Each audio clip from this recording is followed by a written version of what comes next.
O Alexandre não escolheu o microfone azul. Ele estava com o vermelho, olha só. Amor, pega uma aguinha para mim. Glória a Deus, eu saio da igreja com a paz do Senhor.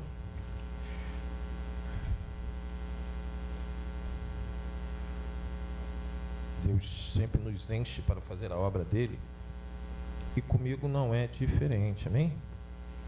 Eu, quando sou chamado para pregar, eu simplesmente oro a Deus para que Ele me fale o que eu vou falar aqui.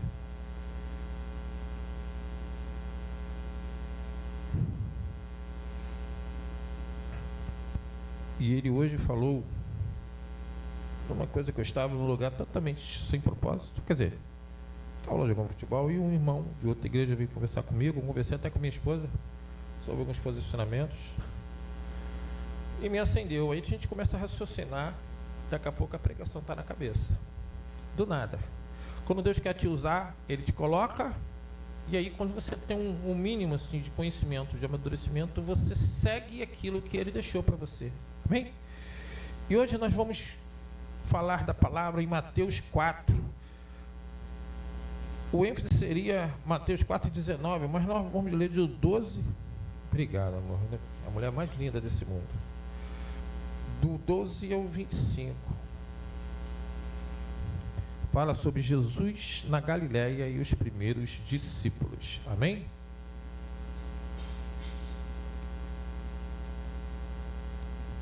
Pregar sobre o ministério de Jesus é sempre um prazer. E assim vai falar a palavra de Deus. Jesus, porém, ouvindo que João estava preso, voltou para a Galileia e, deixando Nazaré, foi habitar em Cafarnaum, cidade marítima nos confins de Zebulon e Naftali, para que se cumprisse o que foi dito pelo profeta Isaías, que diz: a terra de Zebulon e a terra de Naftali, ou Naftali, não tem acento, Naftali, junto ao caminho do mar, além do Jordão, a Galileia das nações, o povo que estava sentado em trevas viu uma grande luz, e aos que estavam assentados na região e sombra da morte, a luz raiou. Desde então começou Jesus a pregar e dizer: arrependeu-vos, porque é chegado o reino dos céus. E Jesus, andando junto ao mar da Galileia, viu dois irmãos, Simão, chamado Pedro, e André, os quais lançavam as redes ao mar, porque eram pescadores. E disse-lhes: vinde a mim, e eu vos farei pescadores de homens. Então eles, deixando logo as redes, seguiram-no. E adiantando-se dali, viu outros dois irmãos, Tiago, filho de Zebedeu, e João, seu irmão, num barco com Zebedeu, seu pai, consertando as redes, e chamou-os. Eles, deixando imediatamente o barco e seu pai, seguiram. E percorria Jesus toda a Galileia, ensinando nas suas sinagogas e pregando o evangelho do reino, e curando todas as enfermidades e moléstias entre o povo. E a sua fama correu por toda a Síria, e traziam-lhe todos os que padeciam, acometidos de várias enfermidades e tormentos, os endemoniados, os lunáticos e os paralíticos, e ele os curava. E seguia uma grande multidão da Galileia, de depois de Jerusalém, da Judéia e da além do Jordão. É só até aqui. Senhor, meu Pai, em nome de Jesus, mais uma vez estamos a dissertar sobre a sua palavra, munidos e capacitados pelo teu Espírito. Então, o Senhor trabalhe na sua igreja hoje, que a sua palavra viva possa correr através do seu vaso, do seu servo, e atingir as pessoas a quem tu irá direcionar. É o que eu te peço e te agradeço, no nome santo de Jesus. Amém. E graças a Deus. Como nós vimos a passagem que eu acabei de ver no contexto do que estava acontecendo, no capítulo 4 de Mateus, e nós começamos a contextualizar o que estava acontecendo naquele momento. Ele começa o seu ministério. Quando nós vimos no capítulo 3,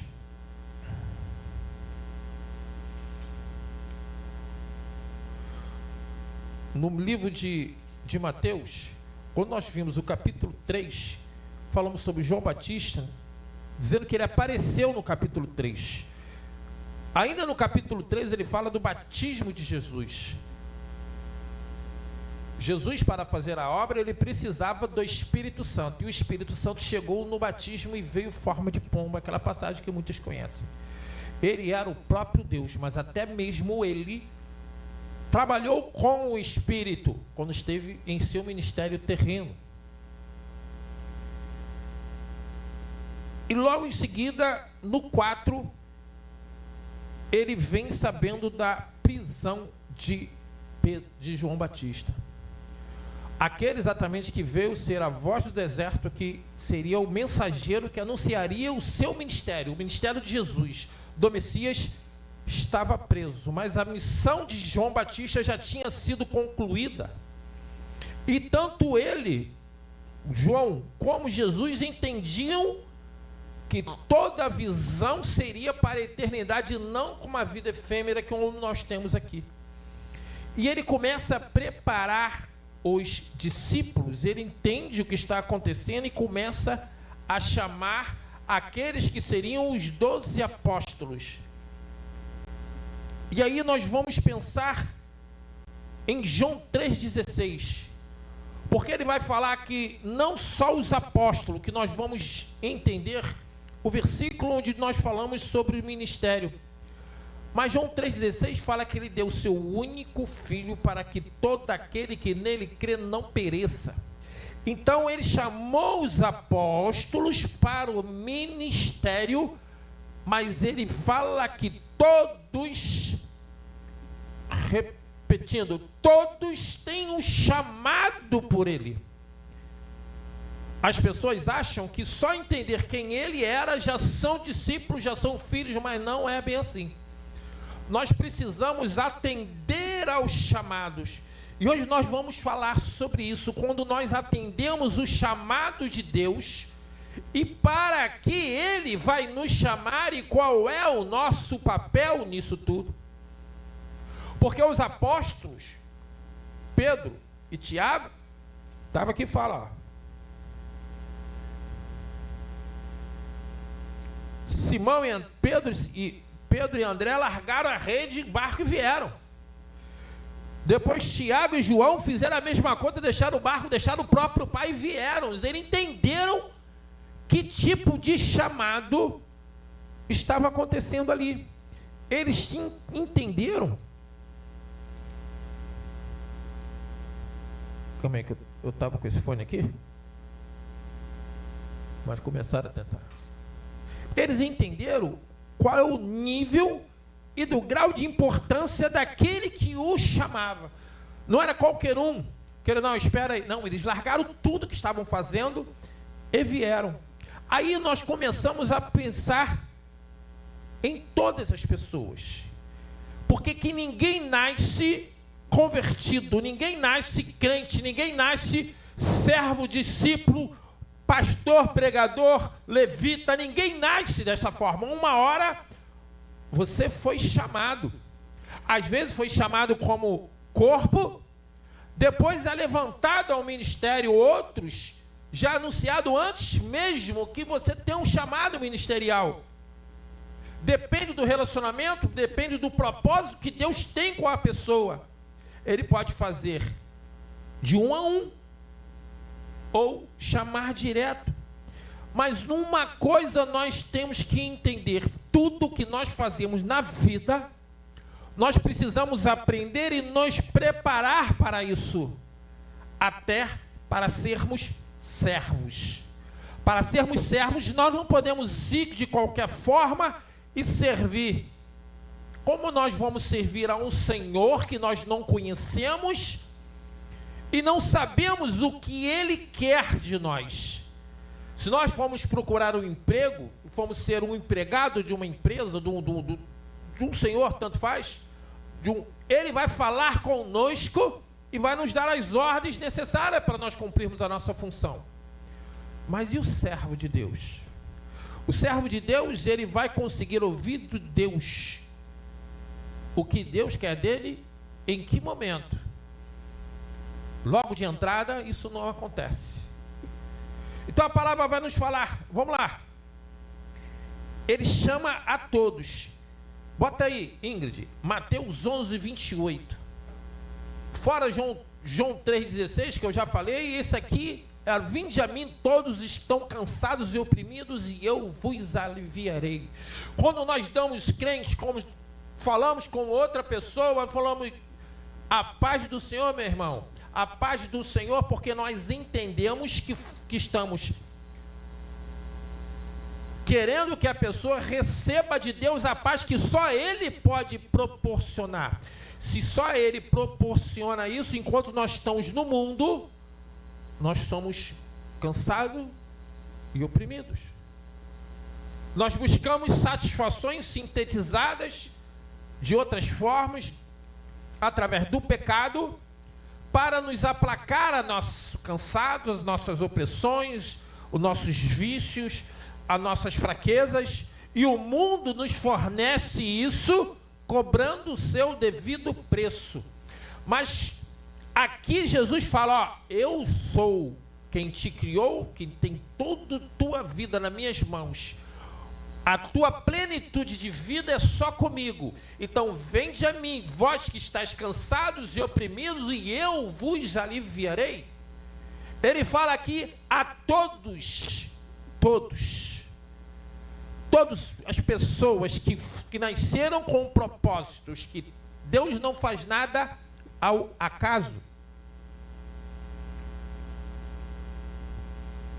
Tudo o que Deus faz, Ele tem propósito e planos.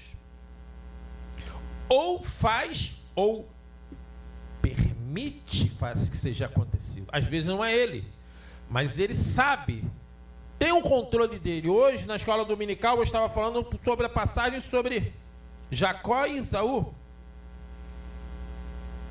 Jacó enganou Isaac com a ajuda de Rebeca para tomar a bênção de Isaac, depois de já ter conseguido que Esaú fornecesse a ele, através de um prato de lentilhas, a sua primogenitura.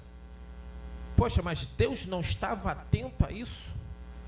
A dinastia que estava sendo formada, os patriarcas, a importância de Jacó, que pelo nome de Jacó, que Deus mudou para Israel, formaram-se as 12 tribos. E ele, naquele momento, enganou seu pai, Isaac, outro patriarca, com a ajuda da sua mãe, esposa de Rebeca, esposa de Isaac. Deus não viu, Deus viu, Deus sabia. E Deus faz os seus planos com a onisciência dele. Ele podia entender que Esaú era o primogênito.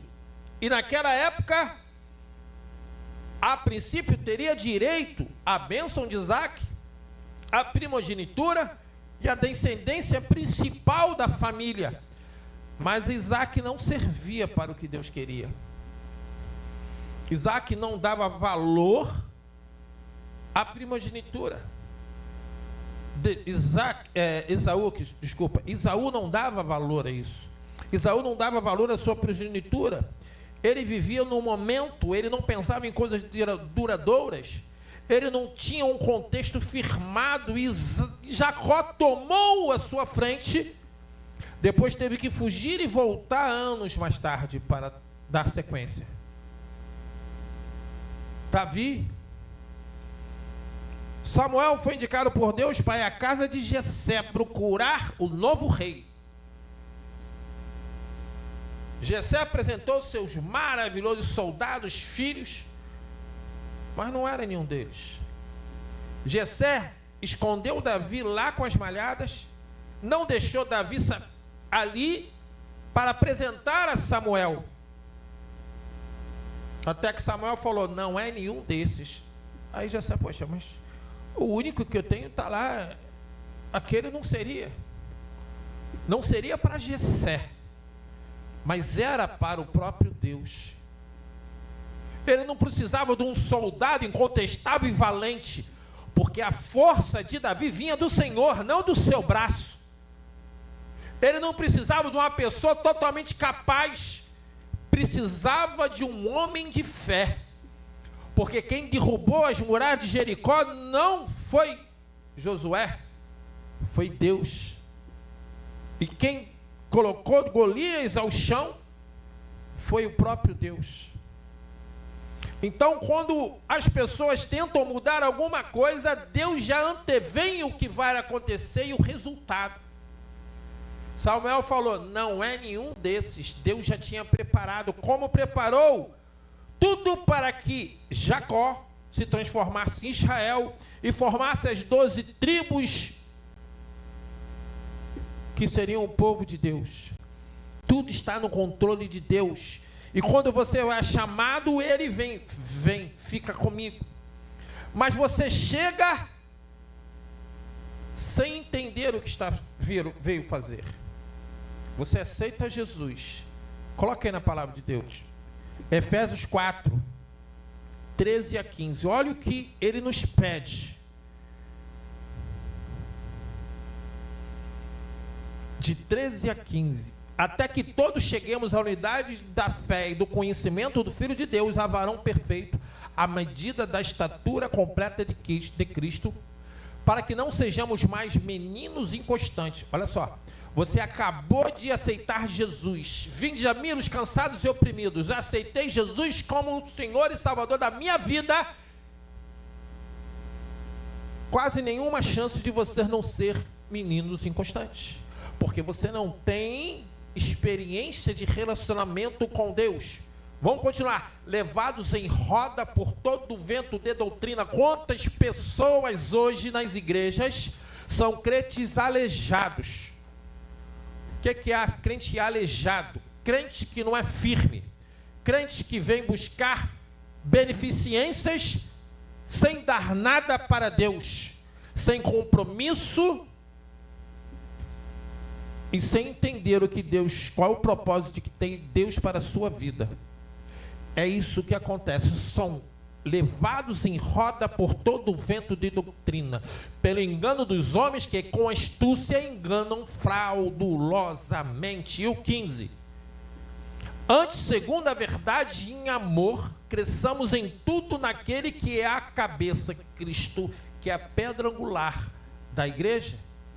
Então eu aceitei Jesus, vi, mas eu tenho que buscar a maturidade. Vai lá, Hebreus 5, 12 a 14.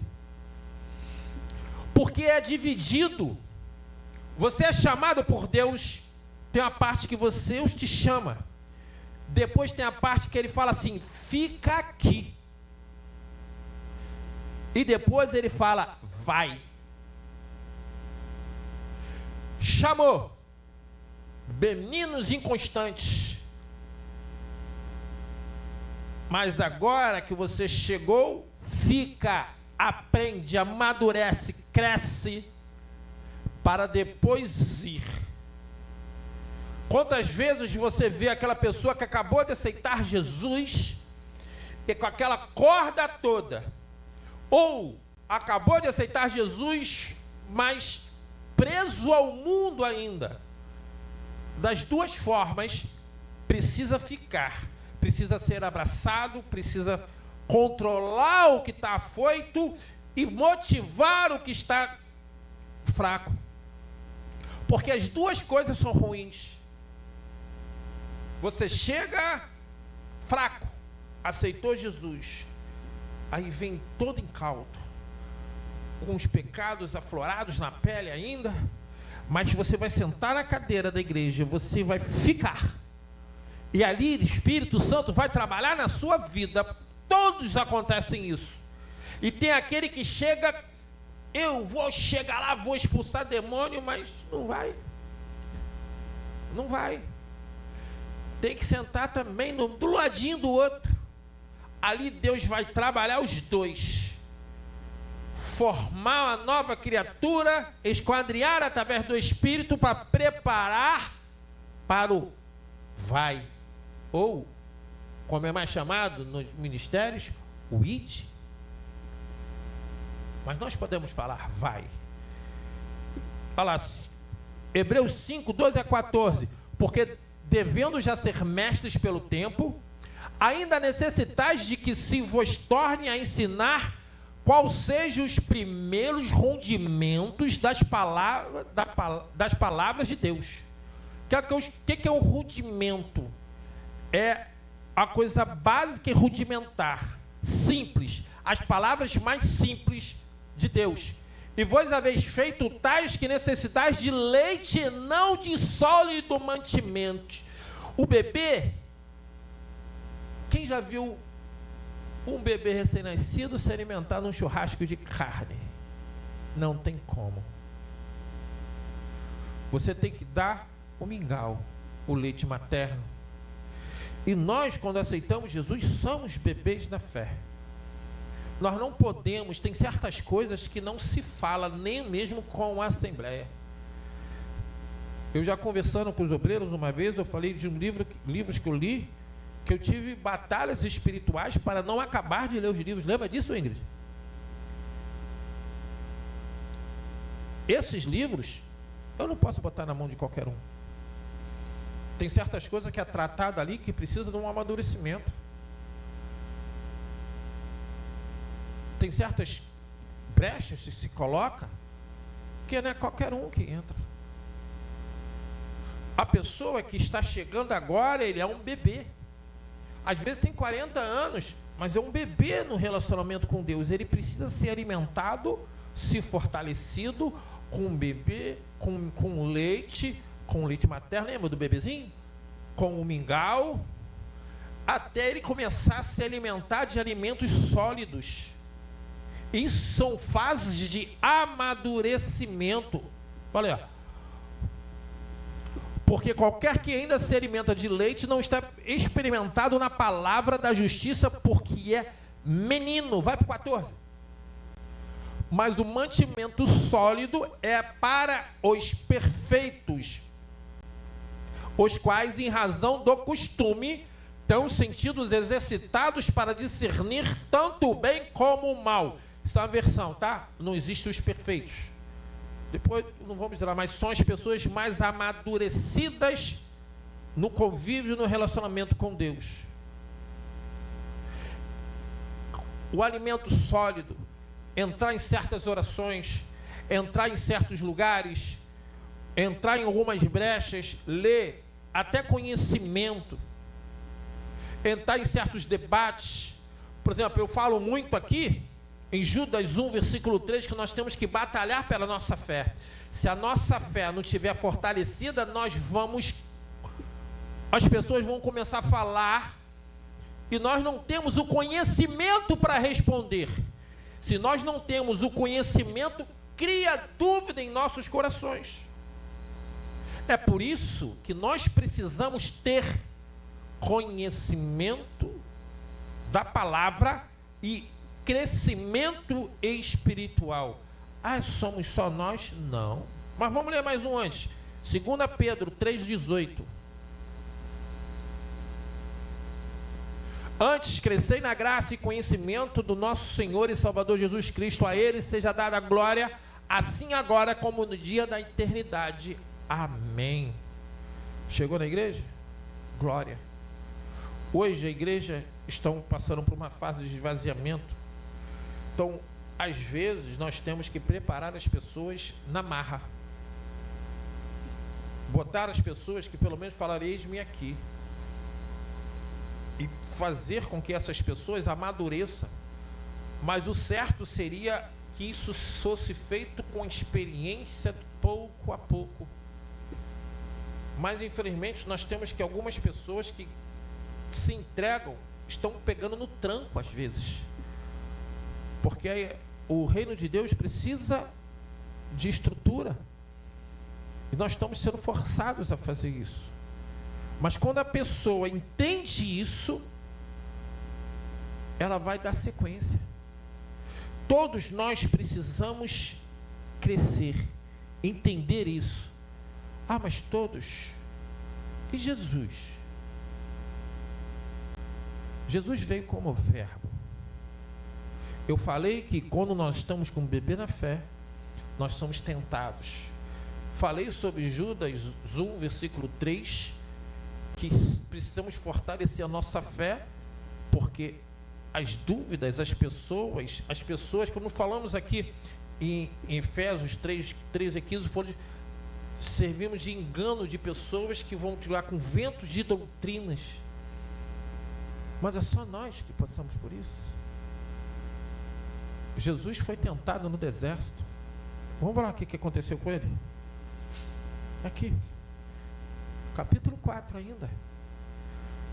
Quando nós vamos preparar alguma coisa para pregar, nós temos que olhar em volta o que está acontecendo. Porque a Bíblia é maravilhosa. Ela deixa tudo contextualizado. O que chegou? E um pouco antes disso, ele estava preparando o seu ministério, ele foi ao deserto para ser tentado. E como Jesus sobreviveu a esta tentação? Como ele passou? Olha, ele foi conduzido Jesus pelo Espírito do deserto para ser tentado pelo diabo. E tendo jejuado, ele se preparou, Jesus, o próprio Deus, jejuou 40 dias e 40 noites e depois teve fome. E com essa fome ele foi para o deserto. Chegando lá, o tentador disse: se tu és o Filho de Deus, manda que essas pedras se tornem em pães, porque ele estava com fome. Mas Jesus, mesmo com fome, estava preparado. Jesus bicou, xingou, Satanás, não. O que era usado? Satanás conhece a palavra, mas Jesus também. Ele, porém, respondendo, está escrito: nem só do pão viverá o homem, mas de toda a palavra que sai da boca de Deus. Jesus repreende Satanás pela palavra de Deus. Porque, como eu já falei algumas vezes, ele era o próprio Deus. E antes dele ascender, ele orou a Deus, pedindo que fosse glorificado após sua morte, porque ele precisava voltar à destra de Deus. Ali, como verbo, ele tinha limitações físicas, porque ele precisava, por exemplo, aquele teve fome. Mas quando Satanás foi contra ele, ele falou: nem só de pão viverá o homem, mas de toda a palavra de Deus, porque a palavra de Deus falava isso, e pela palavra de Deus se repreende Satanás e seus demônios. É pelo seu relacionamento, porque não é você, não é a tua autoridade, a autoridade do nome de Jesus que repreende. E Jesus ali estava preparando isso, era o início, ele não tinha nem começado o seu ministério. Mas Satanás o transportou à cidade santa e colocou sobre o pináculo do templo. Aí, bota o Mateus 4,6. Disse-lhe: se tu és o Filho de Deus, lança-te aqui abaixo, porque está escrito que aos seus anjos dará ordem a teu respeito e tornar-te-ão nas mãos, para que nunca tropeces em alguma pedra. Jesus, enfraquecido, ele fala sobre a palavra de novo. No versículo 7. Disse-lhe Jesus: também está aqui escrito: não tentarás o Senhor teu Deus. Para que ele vai fazer isso? Para justificar e dar razão e dar brechas para Satanás. Satanás, novamente, o 8, novamente o transportou o diabo a um monte muito alto e mostrou-lhe todos os reinos do mundo e glória deles. Sendo tudo isso te darei, se prostrado me adorares. Ele só precisava falar: Satanás, eu te adoro. Tudo estaria aberto para ele. E eu vou falar sem o introduzir muito. Isso acontece aos adoradores de Satanás. Tem certos estudos mais aprofundados que eu já fiz algumas vezes. Vou dar um exemplo. Paulo uma vez foi Pedro e ele Silas, porque repreenderam uma adivinhadora. Ela via bajulando Paulo: este é homem de Deus, este é homem de Deus. Mas Paulo parou e entendeu que era um demônio, repreendeu o demônio, e esse demônio saiu, e a mulher perdeu os poderes.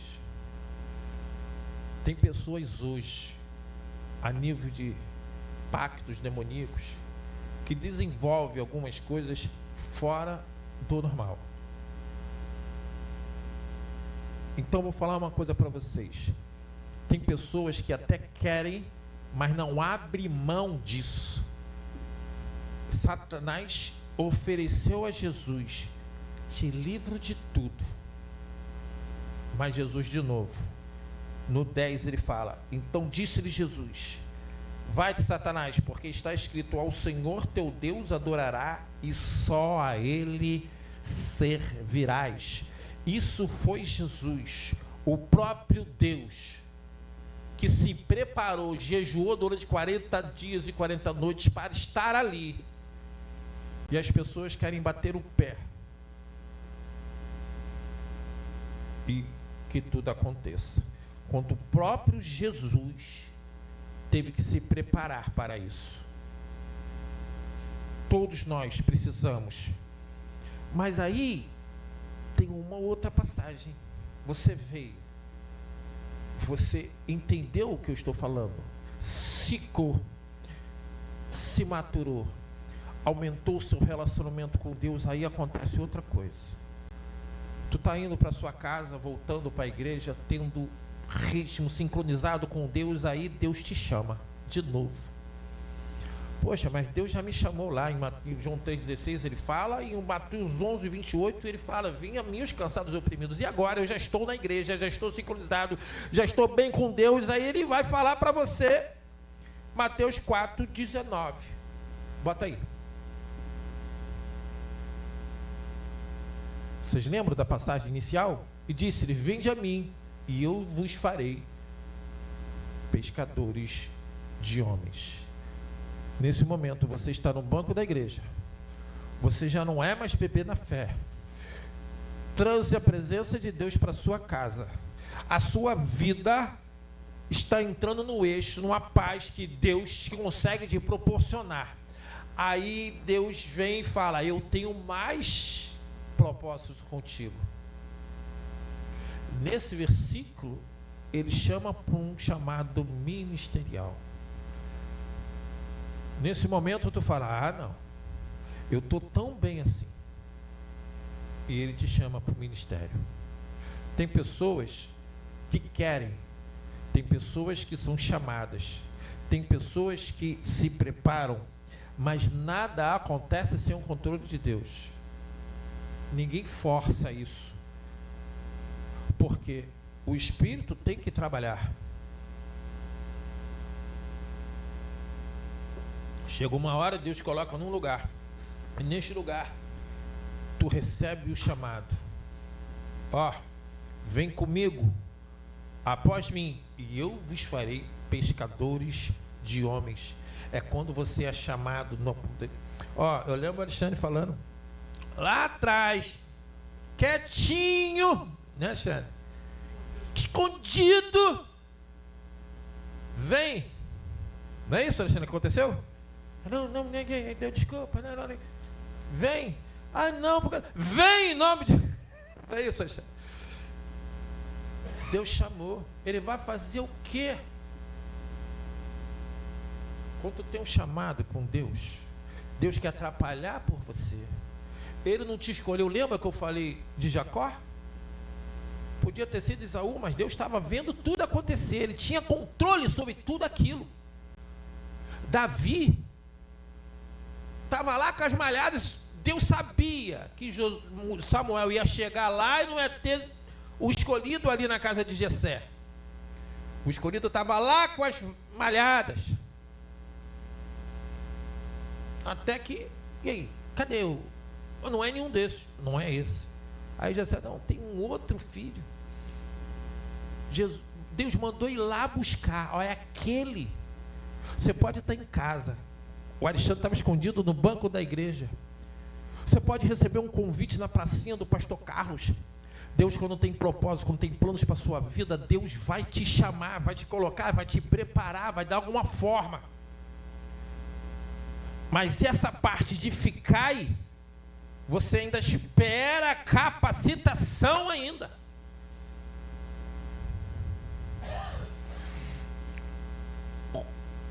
Jesus usou as armas que falam em Efésios, quando fala em armadura de Deus. A espada. Ele atingiu Satanás com a espada. O que é a espada de Deus? A espada de Deus é a palavra. Vamos lá. 2 Crônicas 6:7, Ingrid. 2 Crônicas... Não, desculpa. 2 Coríntios 6:7. Desculpa. 2 Coríntios 6:7. Olha o que ele fala. Na palavra da verdade, no poder de Deus, pelas armas da justiça, à direita e à esquerda. Na palavra da verdade, no poder de Deus. Porque a palavra de Deus é poder de Deus. É a palavra viva. Tudo começa na palavra. Porque aonde Deus se revela é na palavra dele. 2 Coríntios 10:4.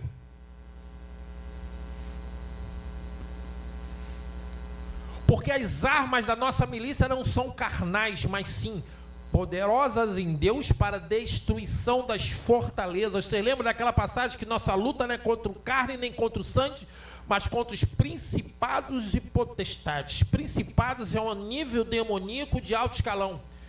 São níveis demoníacos. E potestade são poderes vinculados aos pactos com eles. Então, demônios de altos escalões e potestades vindos dos pactos. Nossa luta na contra... Aí, porque as nossas armas nesta guerra não são da nossa...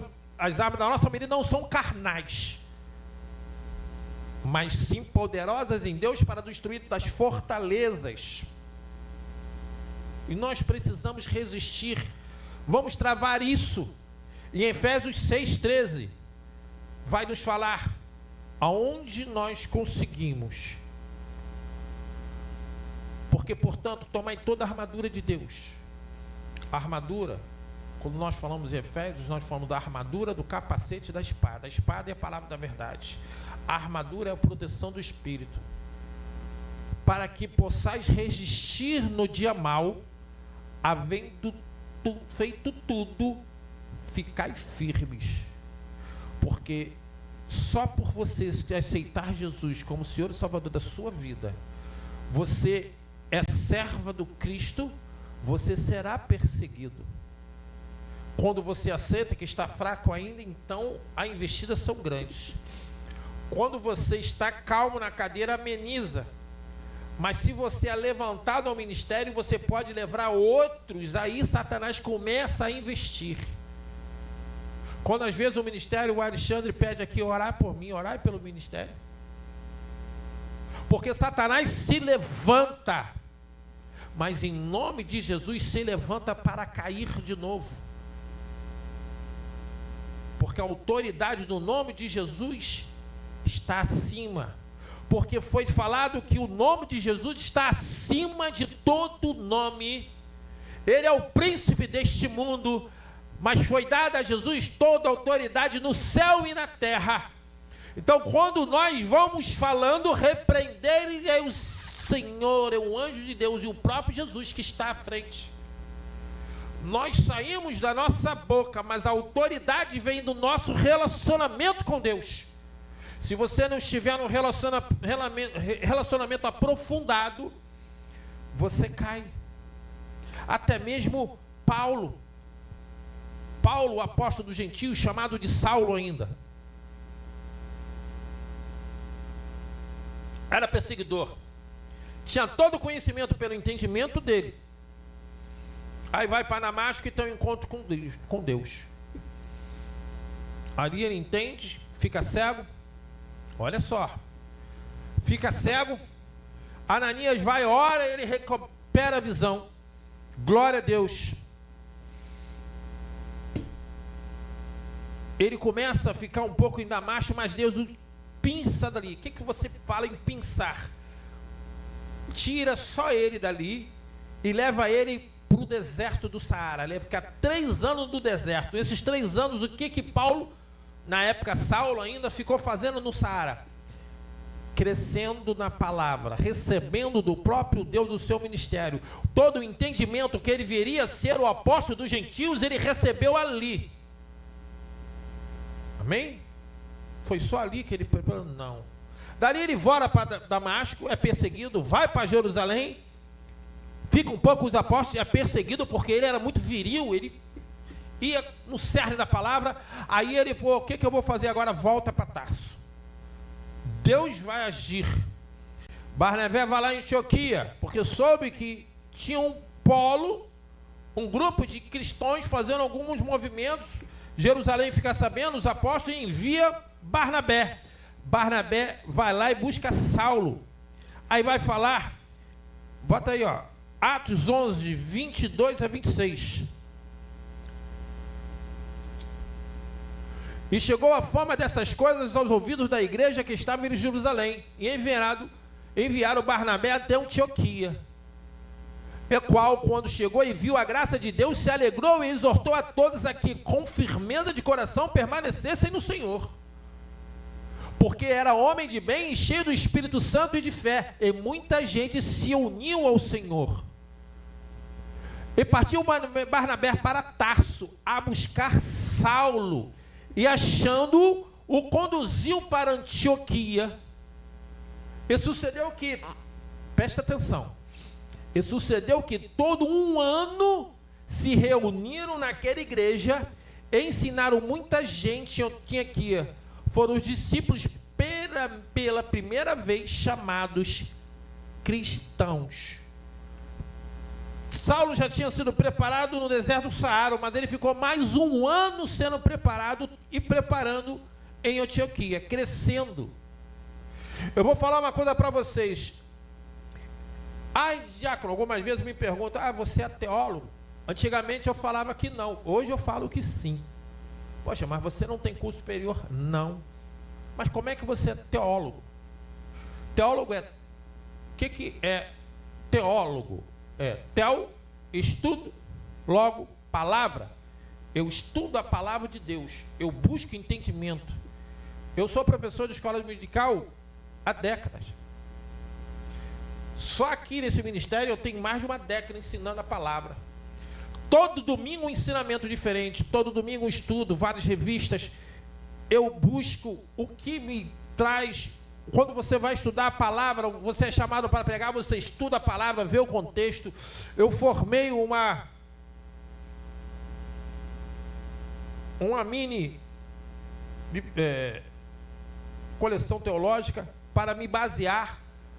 Eu posso chegar para você e falar, eu estudo a palavra, mas você vai ter isso constante. Você não precisa só de estudos de alto, porque as pessoas querem... Às vezes nas redes sociais vem pessoas falando para chamar a atenção e ter os likes de coisa do arco da velha que sem nenhuma necessidade, que nem é necessária, porque nós servimos a um Deus simples. Você tendo um relacionamento com Deus, você vai entender o que Ele quer. Aí você estuda a palavra para se basear e se aprofundar mais. Mas existem pessoas querendo trazer novidades e evoluções do arco da velha que não faz nenhum sentido. Eu olho, meu Deus do céu. Eu estudo a palavra aqui, eu sou professor de escola dominical. No ministério, um dos ministérios que eu tive também era, onde eu fui chamado como diácono também era. Eu sempre gostei de estudar a palavra, porque é ali que Deus se revela a nós, é ali que nós nos preparamos, é a base de tudo, é a palavra de Deus. Se nós não temos conhecimento da base de Deus, então por isso que eu falo, você é teólogo? Eu sou. Eu não tenho a formação superior, mas eu vou falar uma coisa para você. Eu já vi tantos teólogos com curso superior falarem tanta besteira que hoje em dia até a minha vontade de fazer às vezes é minimizada. Eu estudo sobre várias matérias, sobre soteriologia, escatologia, eclesiologia. Tudo isso eu estudo para entender o que é, o que vai nos ser. Cristologia, teologia, tudo isso.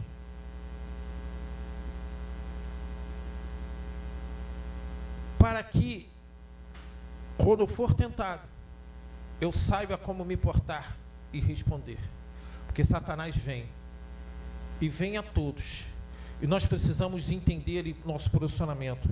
Aí Saulo chegou, vai lá, Atos 13, de 1 a 4.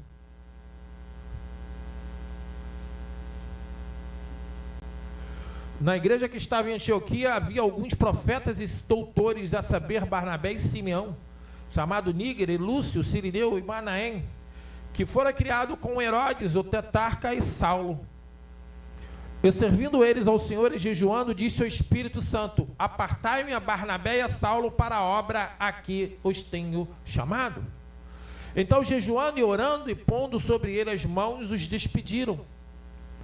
E assim, estes, enviados pelo Espírito Santo, desceram a Selúcia e dali navegaram para Chifre, onde eles começaram a primeira viagem missionária. Eu quero entender para vocês que todos os homens da Bíblia, fora o próprio Jesus, que era o próprio Deus, que foi tentado com conhecimento, e no conhecimento ele respondeu e repreendeu, todos os homens da Bíblia tiveram que ter um preparo.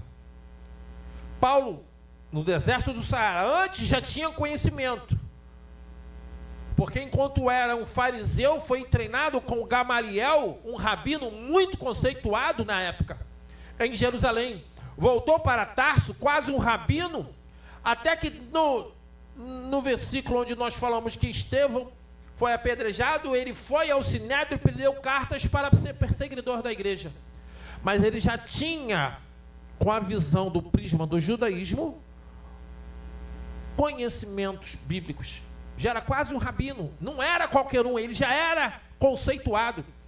Aí tem um encontro com Deus, passa 3 anos no deserto, volta para Damasco, vai para Jerusalém, depois é chamado por Barnabé para Antioquia, ali fica um ano, para depois ser chamado, vai, agora você está pronto para ir.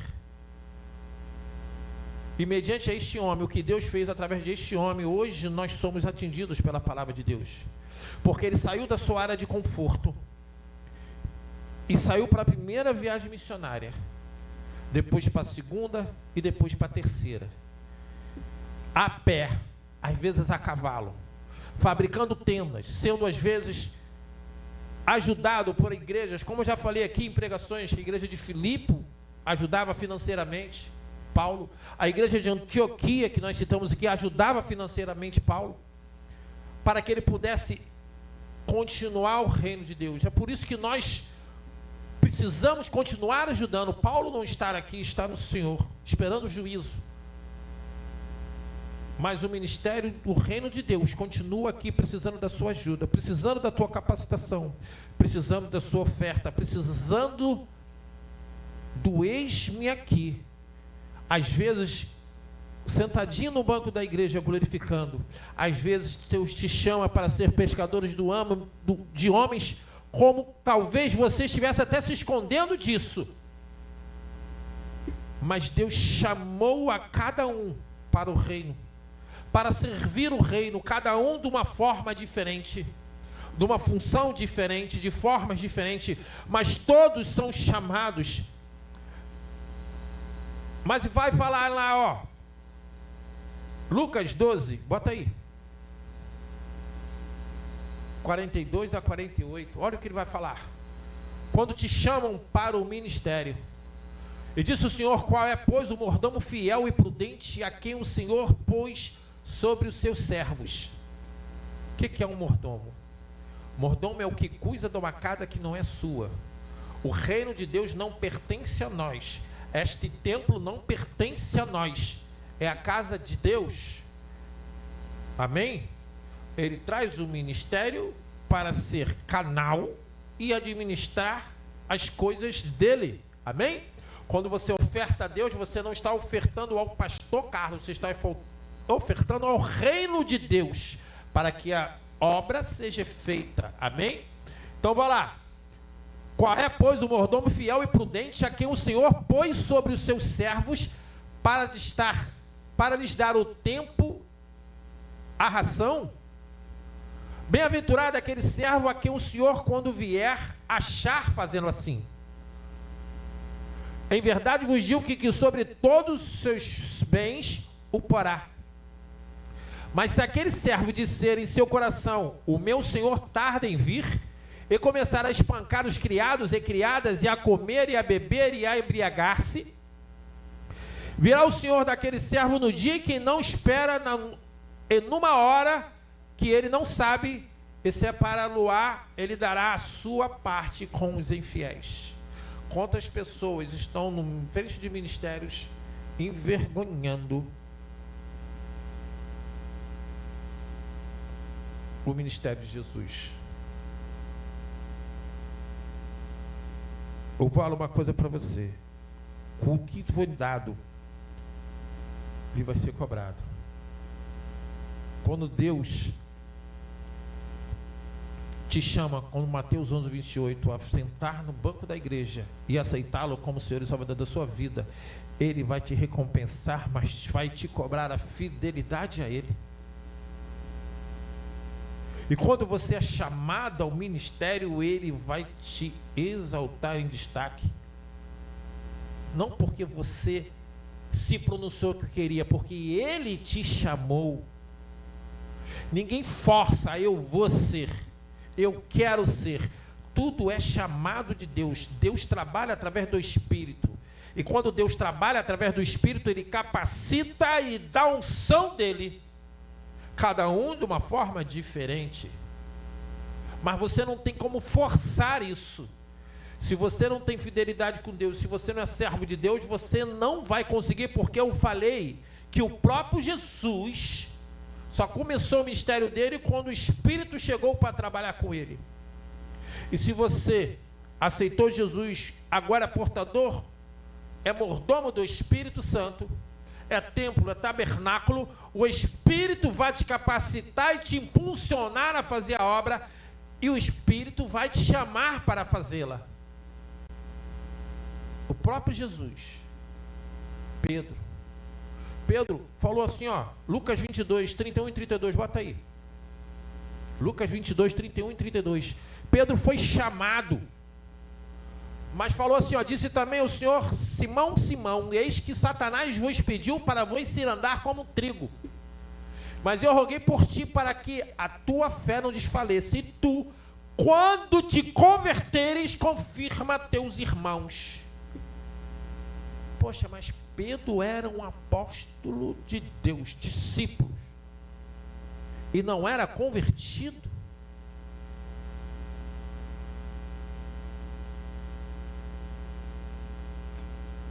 Deus ainda estava sendo preparado para fazer a obra. O que nós temos que falar assim, como Samuel, ainda é criança.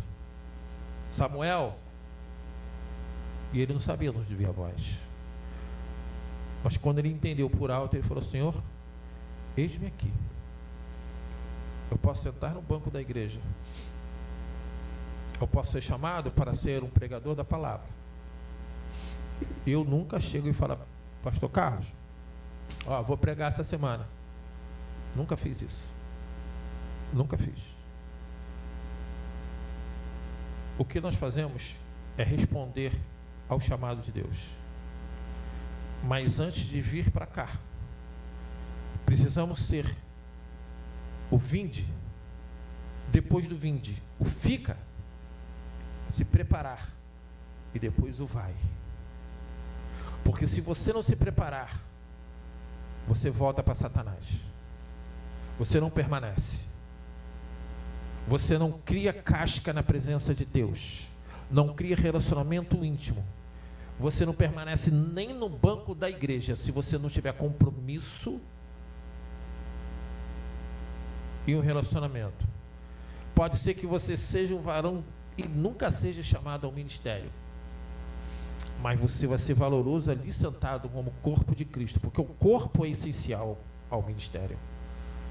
Ou pode ser que um dia você receba chamado ministerial. Deus vai precisar de você numa hora ou outra. Mas entenda que em Marcos 16:15 fala que o evangelho pregai a toda criatura. A tua vida vai dar respaldo para que isso aconteça. Mas isso só vai acontecer se você ficar, ser abraçado, como bebê na fé, precisando de motivação ou precisando ser contido. Crescer na presença de Deus e Deus começar a trabalhar através da sua vida. Aí você vai ser um vaso de honra. Ou sentado, ou aqui. Mas nunca deixe de fortalecer a tua fidelidade com Deus.